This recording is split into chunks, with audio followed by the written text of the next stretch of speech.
Vanessa Cruvinel, presidente da Associação Comercial e Industrial de Jataí. Boa tarde. Boa tarde, Fabélia. Boa tarde a todos que nos assistem. É um prazer estar aqui com você.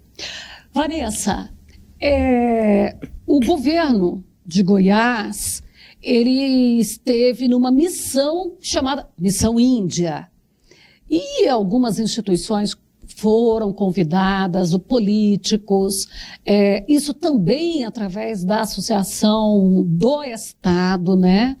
E você foi uma das convidadas. Sim. Qual foi o objetivo da missão?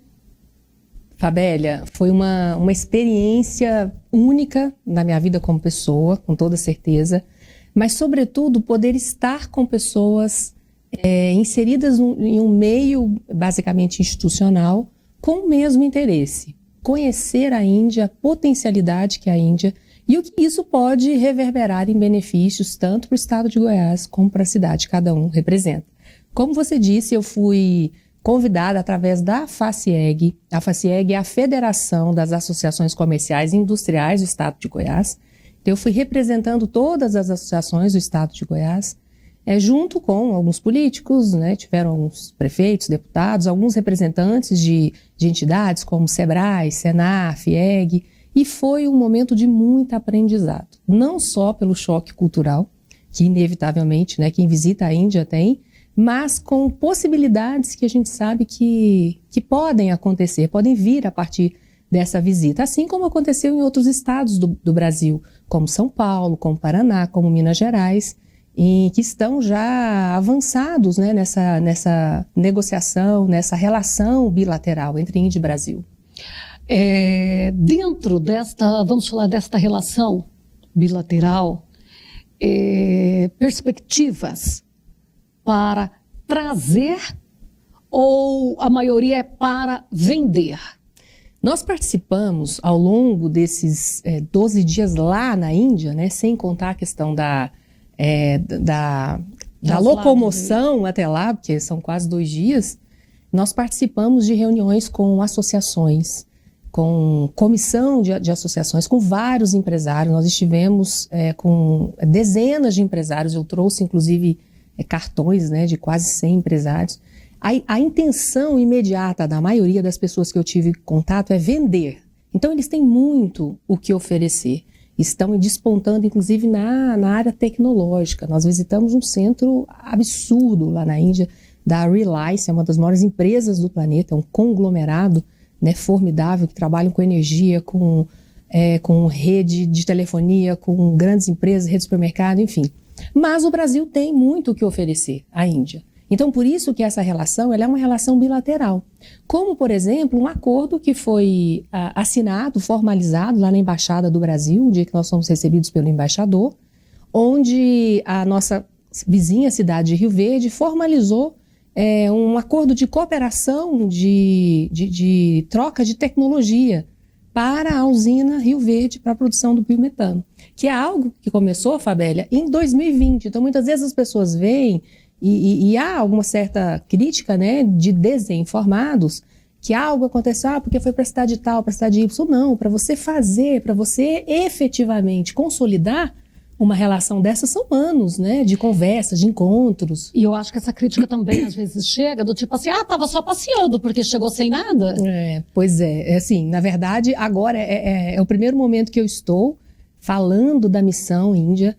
Muitas coisas, muitas possibilidades se abrem com uma visita dessa. A gente tem acompanhado nos órgãos, né, de comunicação, os maiores aí, especialmente os sites especializados do agronegócio, a população indiana, que é grande, pronto, isso aí é conhecimento para todo mundo. Ela ultrapassou a China, inclusive, né? Pois é. Então, antes, a China que tinha essa questão, né, de o país mais populoso, hoje é a Índia. É a Índia. Aí a necessidade de alimentar essa população. Aí é outra questão também. E a Índia hoje, inclusive aqui, a gente já teve em Jataí vários pesquisadores da área do agro para pegar a tecnologia do agronegócio brasileiro e aplicar na Índia, que tem climas semelhantes. Então, eu acho que essa troca também é uma outra realidade, né? Sim, eles mencionaram por várias vezes essa questão da admiração pelo Brasil como um todo, né, como país, com as possibilidades que o Brasil pode oferecer, sobretudo no agronegócio. São apaixonados pelo estado de Goiás, inevitavelmente, né, pela nossa potência do agronegócio, valorizam a produção de alimento como algo primordial. A Índia hoje tem 1,5 bilhão de habitantes, num país que é 1/3 geograficamente falando, o tamanho do Brasil, que tem um pouco mais de 212 milhões, para você ter noção. E por incrível que pareça, Fabíola, eles são autossuficientes na alimentação. Então eles conseguem produzir o seu alimento. É um país que tem uma miséria muito grande, né? Eles têm muitas barreiras ainda para enfrentar, mas, por exemplo, importam do Brasil pouco, petróleo, basicamente, açúcar e óleo de soja. E eles nos mostraram, dentro dessas visitas que a gente fez, sobretudo na Realis, foi algo que me marcou profundamente, que eles estão produzindo tecnologia para erradicar coisas relacionadas, por exemplo, ao excesso de lixo que produz a cidade, né? O país tem muito lixo. Então, transformar isso em energia, né? A rede celular de lá, eu vi coisas assim, incríveis que eles fazem para mitigar essa questão da miséria mesmo que existe no país. E a produção de comida, como eu te disse, eles são autossuficientes e estão sendo autossuficientes em várias coisas, inclusive peças pequenas de montagem, de veículos, de máquinas pesadas, a parte de fármacos. Eles são referência no mundo, são os maiores produtores de medicação do mundo e vacinas, estão dentre os maiores. Então eles estão se tornando autossuficientes, não estão importando mais da China. Então isso é muito importante. E com relação à alimentação não é diferente. Então nós temos muito o que oferecer para eles, o que nós utilizamos aqui em termos de tecnologia, e temos muito o que receber deles para aprimorar o que a gente já tem e que dá muito certo. Vanessa, aí claro que tem algumas perguntas que eu não vou deixar de fazer. Por favor. Em termos de alimentos, como que é a cultura alimentar ali o cardápio da China? Da Índia. Da Índia. Da Índia. Fabélia, é curioso porque é um país que eu fiquei fascinada, né, pela discrepância de absolutamente tudo. Lá parece que não tem um equilíbrio. A comida é extremamente saborosa. Eu gosto muito de comida picante. Então eles misturam muita coisa e me chamou a atenção. É um país, basicamente, toda a população é vegetariana. Então eu não comi carne um dia sequer.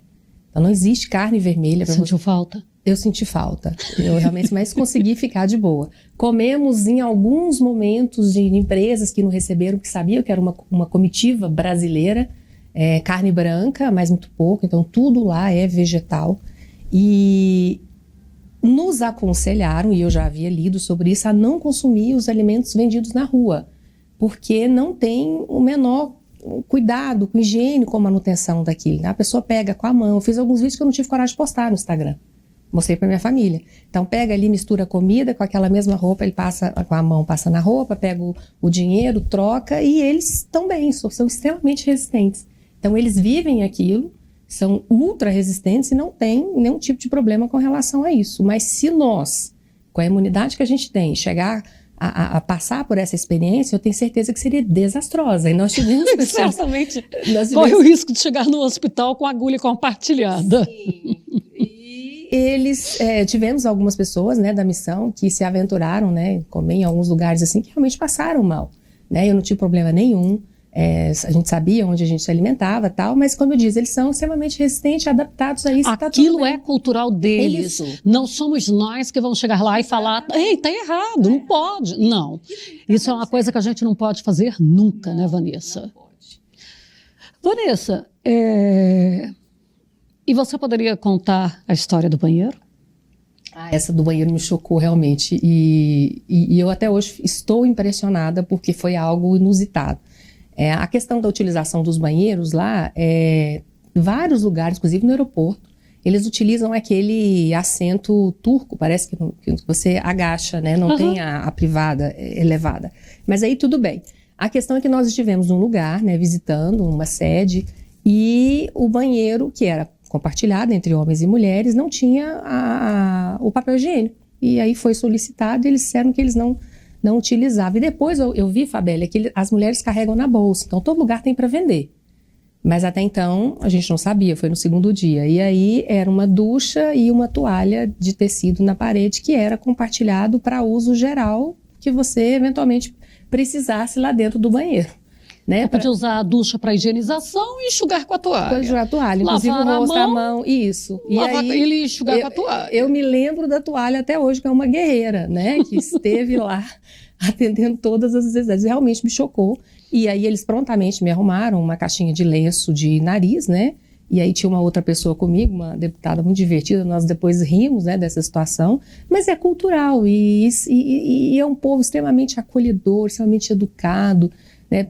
Quando você passa no corredor do hotel, por exemplo, você cumprimenta, eu adoro cumprimentar, falar bom dia, boa tarde, boa noite, e você cumprimentava uma pessoa, por exemplo, ela se sentia tão feliz por algo que é o mínimo que a gente pode fazer. É um país que não tem criminalidade, a gente sai na rua. Você falou sobre isso. Embora a população tenha aqui a pobreza miserável, tem ali também... uma questão cultural mesmo. Não há assalto, ninguém precisa tirar nada, todo mundo com o celular na rua, todos andamos seguros. Né? Claro, óbvio que uma ou outra coisa isolada, isso vai acontecer inevitavelmente, você tem que saber onde vai também, mas não era um alerta tipo, não precisa ir longe, né? Aqui no próprio estado, Goiânia, tem alguns lugares ali que você tem que tomar cuidado para dar a pé, São Paulo, né? Minha filha mora lá há tantos anos, lá não. Então, é uma questão das castas, né? As pessoas, quanto mais miseráveis, mais elas aceitam aquela condição. É muito triste, realmente.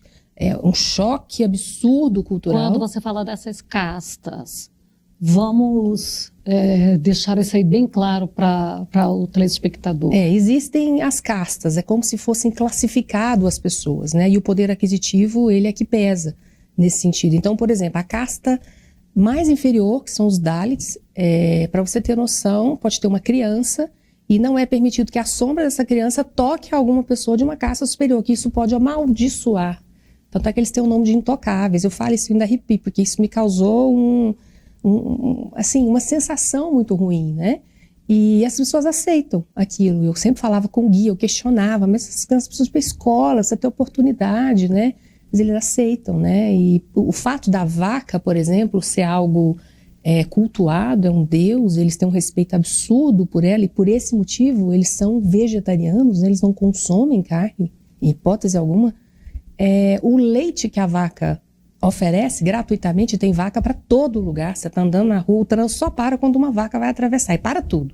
Ela atravessa, bonitinha, aí continua aquela loucura do trânsito. Porque ela oferece o leite, e essas pessoas não passam fome, teoricamente, porque tem a proteína do leite disponível lá para todo mundo, tem vaca esparramada na cidade toda. Nossa cidade é um país lindíssimo, é uma cultura muito linda, é um choque muito grande. Né? Assim, uma das coisas que eu voltei realmente pensando, né, que felicidade a gente nascer aqui no Brasil. É um país democrático, é um país que, óbvio, existem problemas, né? Nós não estamos inertes a isso, mas é que a gente tem muitas possibilidades, liberdade, tanta coisa. Eu aprendi muito, como eu disse para você antes da gente entrar no ar, eu voltei ressignificando muita coisa, com toda certeza, dando mais valor, agradecendo a muitas coisas. Você disse quais foram as cidades que vocês foram? Nós fomos para Nova Delhi, que é como se fosse Brasília, né? Onde ficam as embaixadas, né? Nós estivemos com o embaixador, com o cônsul, e o lugar, um lugar das embaixadas, é um lugar muito bonito, mas aí a cidade, né, o caos, realmente. E nós tivemos a cidade, Nova Delhi tem 28 milhões de habitantes, a cidade, só para você ter noção. E depois nós fomos para Mumbai, que é uma cidade litorânea, muito bonita, onde, curiosamente, está concentrado a maior concentração de bilionários do planeta. Nós tivemos uma empresa lá... A cidade deve ser linda. É uma cidade linda, uma cidade muito bonita, realmente. Pelo menos os lugares que nós andamos, é uma cidade muito bonita. Desorganizada, no que diz respeito a excesso de lixo e tal, mas é uma cidade muito bonita. E a empresa que nós tivemos, Fabélia, é tão incrível que lá dentro tem ponto de ônibus para você deslocar dentro da empresa. Eles têm 600 mil funcionários. Assim, é muito... uma grandeza mesmo. É absurdo. E eles estão, assim, despontando. Hoje... eles têm um PIB de aproximadamente 3,6 bilhões de dólares, trilhões de dólares, o PIB, e a perspectiva deles é chegarem até 2047 a 30 trilhões, o PIB. Então é uma ousadia mesmo. E não só, dentro de 5 anos, a Índia vai ser a terceira maior potência do mundo, ultrapassando a Alemanha e o Japão. 5 anos é a projeção deles, dentro de 5 anos. E tem projetos lindos, né, de zerar a emissão de carbono, até 2035 zerar, diminuir pelo menos pela metade, até 2070 zerar na Índia. Então eles têm projetos maravilhosos, a gente tem muito que aprender. Essa troca, né, bilateral, a última agenda que eu estive com o governador, lá numa das maiores empresas de fertilizantes do planeta, nós tivemos com o vice-presidente, que é o filho do fundador. Ele ainda mencionou sobre essa questão da troca de universidades de informação. Então, peguei o cartão dele, inclusive, porque nós temos aqui, já está aí um polo universitário muito interessante, né? Nós temos 2 universidades federais, uma estadual e várias outras, né, da rede privada, e essa troca acho que é muito importante. Aqui a gente tem o curso de agronomia, tem o curso Sim. de zootecnia, de veterinária. Então, Sim. assim, dentro das agrárias, né, a gente Tem muito o que aprender. Tem muita coisa. Eu ainda não tive oportunidade, quero sentar, né? Cheguei nesse final de semana, sentar com o secretário de Desenvolvimento Econômico, com o prefeito Geneilton, estive com ele, inclusive, antes da viagem, nos ajudou muito, tanto o CODEJA, porque, inevitavelmente, eu fui representando o Conselho de Desenvolvimento Econômico, não só a Associação Comercial, mas o CODEJA, o qual eu faço parte, estou como vice-presidente. Nós montamos um material muito bacana e que eu pude, mesmo que de forma online, entregar para algumas pessoas, para que conheçam o Jataí. Jataí esteve lá, o nome Jataí foi falado todos os dias, então isso é muito importante. E depois cabe agora, claro, a gestão pública ver o que é de interesse para Jataí, para a partir daí, então, desses contatos todos que foram feitos, que esse era o objetivo, dar continuidade em projetos que eu tenho certeza que possibilidades existem, e são várias.